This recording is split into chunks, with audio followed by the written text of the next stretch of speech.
Please don't forget to subscribe and comment. It was just supposed to be another sleepover. Clara was my best friend.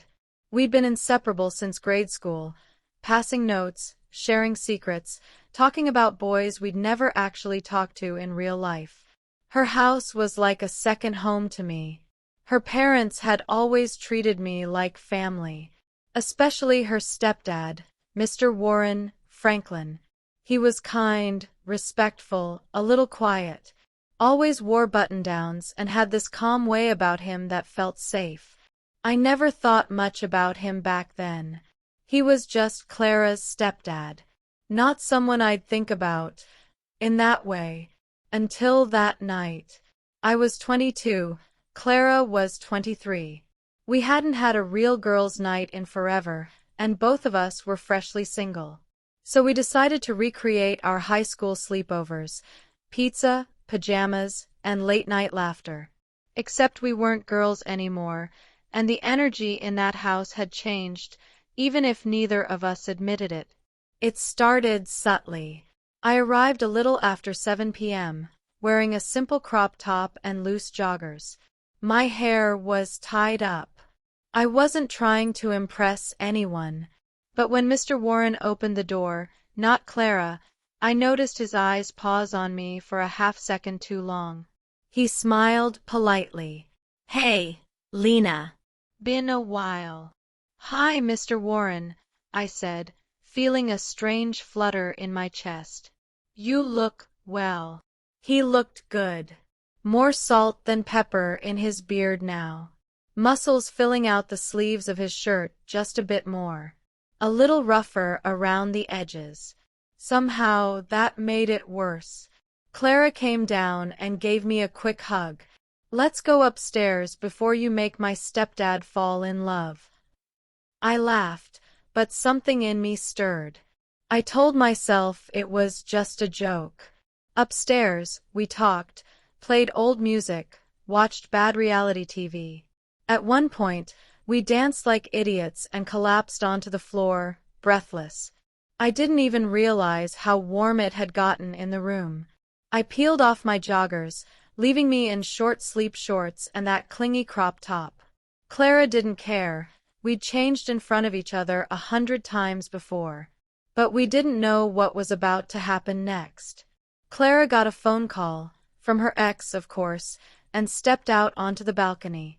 I stayed on the floor, scrolling through my phone, not expecting anything. That's when I heard a knock. Light, hesitant, and then he came in. Mr. Warren. His shirt was untucked now, sleeves rolled to the elbows. He had a glass of something dark in his hand. "Just wanted to say good night," he said, eyes flicking around the room, until they landed on me. I stood up quickly. "Oh, hi. Clara just stepped outside." He nodded. His eyes didn't leave mine.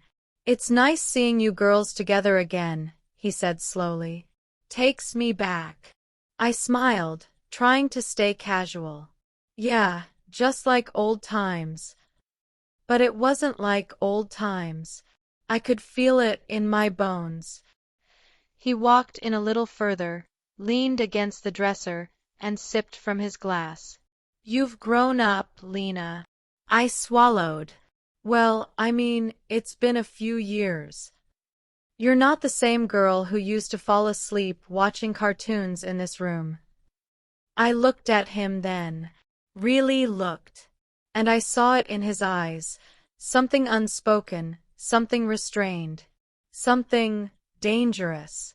"It's late," I said softly. "I should probably get some sleep."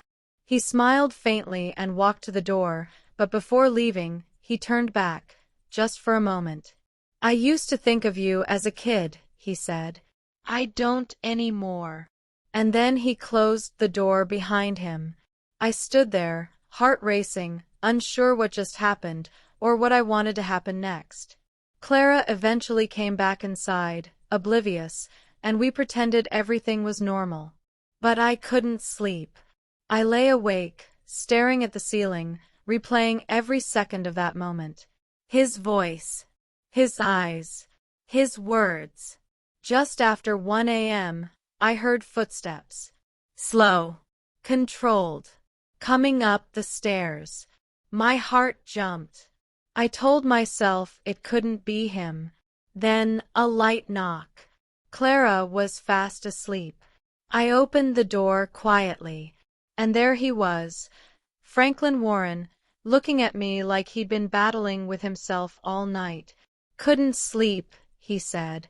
"Neither could I." He didn't come in. He didn't touch me. He just looked at me and said one thing. "You're not a little girl anymore, Lena. I need you to understand. This isn't easy." I stepped forward, barely a whisper between us.